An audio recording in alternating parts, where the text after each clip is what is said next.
Assalamualaikum warahmatullahi wabarakatuh. Kami dari kelompok 5 penulisan karya ilmiah darajat T7A di sini akan memaparkan materi tentang penulisan ilmiah dan publikasi penelitian. Sebelum itu kami akan memperkenalkan diri terlebih dahulu. Perkenalkan, saya Akila Sahaja sebagai ketua. Saya Novika Sabila sebagai anggota. Saya Novita Panjaitan sebagai anggota. Dan saya Ririsma Syahoming sebagai anggota. Baik, langsung saja kita ke pembahasannya.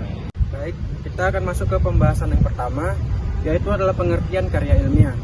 Karya ilmiah pada dasarnya adalah tulisan dari hasil pemikiran atau penelitian kita yang disusun secara sistematis dan logis, yang memiliki tujuan bukan hanya untuk menyampaikan hasil penelitian, tapi juga untuk mengembangkan ilmu pengetahuan dan melatih kita berpikir lebih kritis serta objektif.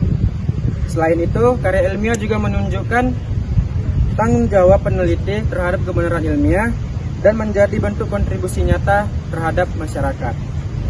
Baiklah, di sini saya akan menjelaskan struktur atau susunan karya ilmiah. Yang pertama ada judul. Judul merupakan identitas utama karya ilmiah. Judul harus singkat, padat, dan mencerminkan isi penelitian secara jelas. Yang kedua ada abstrak. Abstrak berfungsi sebagai ringkasan dari keseluruhan isi karya ilmiah. Abstrak terdiri dari 150 sampai 250 kata dan ditulis dalam satu kalimat. Yang ketiga ada pendahuluan. Pendahuluan di sini menjelaskan latar belakang mengapa penelitian dilakukan, perumusan masalah, tujuan penelitian, dan manfaat yang ingin dicapai. Yang keempat, tinjauan pustaka. Pada bagian ini berisi teori-teori dan penelitian terdahulu yang relevan dengan topik. Yang kelima, metodologi penelitian. Pada bagian ini menjelaskan bagaimana cara penelitian dilakukan. Yang keenam, hasil dan pembahasan. Pada bagian ini berisi data atau temuan penelitian yang telah dilakukan. Yang ketujuh, kesimpulan dan saran. Kesimpulan merupakan rangkuman dari hasil penelitian yang menjawab rumusan masalah. Sedangkan saran merupakan rekomendasi atau tindak lanjut dari hasil penelitian. Terakhir ada daftar pustaka, yaitu bagian terakhir dari struktur karya ilmiah yang berisi semua sumber referensi yang digunakan dalam penulisan. Selanjutnya kita akan membahas tentang etika penulisan ilmiah. Talk about ethics according to Cooper and Similar 2014. Ethics are norm or standard of behavior that guide moral choices about our behavior and relationships with others. Di sini menegaskan bahwa ketika kita memiliki kebebasan untuk menulis karya ilmiah, penulis juga harus dapat mempertanggungjawabkan tulisannya secara akademik dan moral. Ada beberapa nilai yang sangat penting dalam penulisan karya ilmiah. Yang pertama adalah kejujuran. Kita nggak boleh mengubah atau memanipulasi data. Yang kedua, keterandalannya, di mana penulisan karya ilmiah kita dapat dipercaya dan dapat diulang oleh orang lain. Yang ketiga adalah keabsahannya, berarti data kita sesuai dengan prosedur karya ilmiah yang baik dan benar. Yang keempat, bebas dari plagiarisme. Jadi ketika kita mengambil atau mengutip karya orang lain, kita harus mencantumkan sumbernya atau mensitasi. Yang kelima atau yang terakhir yaitu menjunjung tinggi hak cipta, yang dimana kita menghargai karya orang lain dan gak asal ambil tanpa izin. Ketika kita mematuhi etika ini, tulisan kita akan terlihat lebih profesional dan lebih gampang dibaca oleh teman-teman kalangan akademik. Selanjutnya, di samping dari etika, kita juga memiliki aturan-aturan untuk gaya penulisan karya ilmiah. Gaya penulisan karya ilmiah terbagi menjadi 6. Yang pertama adalah gunakan bahasa baku dan formal. Kita harus menghindari bahasa-bahasa yang gak sopan seperti gue, enggak, atau pokoknya. Kita harus menggunakan bahasa yang benar secara tata bahasa seperti tidak atau oleh karena itu, selain itu, dan lain-lain. Kedua, kalimat kita harus efektif, singkat, padat, dan gak muter-muter. Yang dimana kalimat kita harus tetap pada intinya dan tidak terlalu panjang, juga tidak terlalu pendek. Yang dimana kalimat kita dapat menjelaskan ke teman-teman kalangan akademik bahwa tulisan kita tetap profesional. Yang ketiga, gunakan istilah ilmiah. Karena karya ilmiah kita, maka kita harus menggunakan dengan bidang kita. Seperti jika kita bidang keteknikan, kita harus menggunakan bahasa-bahasa yang sering kita dengar seperti arus, tegangan, dan resistansi. Tapi juga berlebihan dalam menggunakan bahasa-bahasa asing. Jika masih ada dalam padanan bahasa Indonesia yang baik dan benar, kita harus menggunakan itu. Karena istilah ilmiah adalah bertujuan untuk kita mudah memahami karya ilmiah, bukan menjadi buat pembaca dunia. Yang keempat, konsisten dalam format dan spasi. Format seperti margin, penulisan halaman, tulisan, jenis tulisan, dan penomoran. Itu kita harus konsisten dari awal hingga akhir agar tulisan kita rapi dan eye-catching dan gampang dibaca oleh orang lain. Kemudian citasi, ada 3 cara mensitasi. Yang pertama,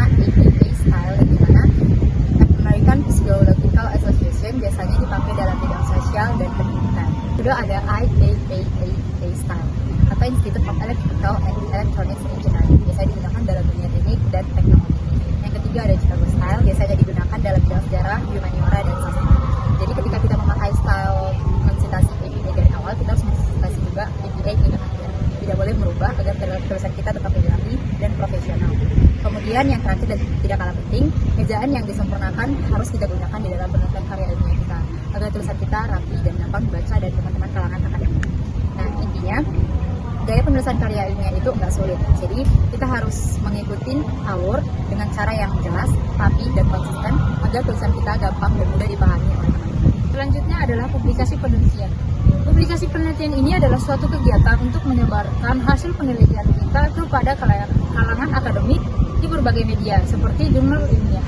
Tujuan dari publikasi penelitian ini adalah untuk menyebarkan dan memperkenalkan hasil karya kita kepada kalangan luas agar dapat diketahui dan dimanfaatkan para halayak luas yang melihat karya kita. Tujuan yang kedua adalah berpartisipasi dalam pengembangan ilmu pengetahuan melalui temuan yang dihasilkan. Tujuan publikasi yang ketiga yaitu memberikan pengakuan dan apresiasi akademik bagi peneliti atas kontribusinya di bidang ilmu. Tahapan publikasi penelitian. Di sini ada 5 tahapan publikasi penelitian.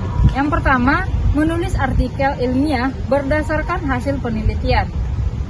Dalam menulis artikel ilmiah ini, kita harus memperhatikan pendahuluan, metode, hasil, dan pembahasan sudah tertulis dengan baik.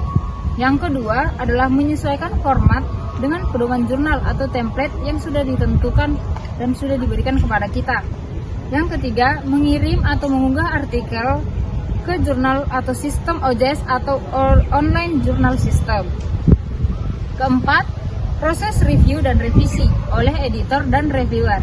Naskah kita ini nanti kita akan berikan kepada editor dan reviewer sebelum dikirim, supaya kita tahu apa saja revisi yang diberikan kepada kita. Setelah revisi dan saran diberikan oleh para editor dan reviewer kepada kita, maka kita akan menulis kembali dan memperbaiki. Yang kelima adalah publikasi akhir setelah artikel diterima oleh editor dan reviewer. Ini adalah tahap akhir di mana penelitian kita resmi dipublikasikan dan dapat diakses oleh halayak luas. Selanjutnya adalah jenis-jenis media publikasi. Di sini ada 4 jenis media publikasi penelitian yang kami rangkum. Yang pertama adalah jurnal ilmiah atau scientific journal article. Jenis jurnal ilmiah ini merupakan media publikasi yang paling formal dan diakui dalam dunia akademik. Isi dari kumpulan artikel ini berupa hasil penelitian atau kajian konseptual yang sudah melalui reviewer yang sangat ketat. Yang kedua, laporan penelitian formal. Contohnya itu seperti skripsi pada S1, tesis pada S2, dan disertasi pada S3. Biasanya ini disimpan di perpustakaan institut penerbit dan seringkali juga tersedia di repository digital. Yang ketiga adalah artikel ilmiah populer. Ini menyajikan hasil penelitian dari tinjauan ilmiah dalam bahasa yang lebih ringan. Keempat, presentasi pada forum ilmiah, yaitu kegiatan seperti narasumber pada seminar atau yang menyebarkan hasil penelitian secara lisan dan visual. Etika publikasi pada penelitian. Etika dalam publikasi ilmiah sangat penting untuk menjaga integritas dan kredibilitas penelitian. Ada 5 poin yang harus diperhatikan oleh penulis. Yang pertama, tidak mengirim satu artikel ke 2 jurnal sekaligus. Kedua, mengakui kontribusi semua penulis. Yang ketiga, menggunakan data yang valid dan dapat dipertanggungjawabkan. Keempat, tidak memanipulasi hasil penelitian. Penulis dilarang mengubah atau memalsukan atau mengarang data atas hasil penelitian. Yang kelima, kejujuran dan integritas ilmiah. Artikel yang diserahkan harus merupakan karya asli, bukan dari hasil manipulasi. Sekianlah pemaparan materi kami tentang penulisan ilmiah dan juga publikasi penelitian. Lebih dan kurang kami mohon maaf. Wassalamualaikum warahmatullahi wabarakatuh. Terima kasih.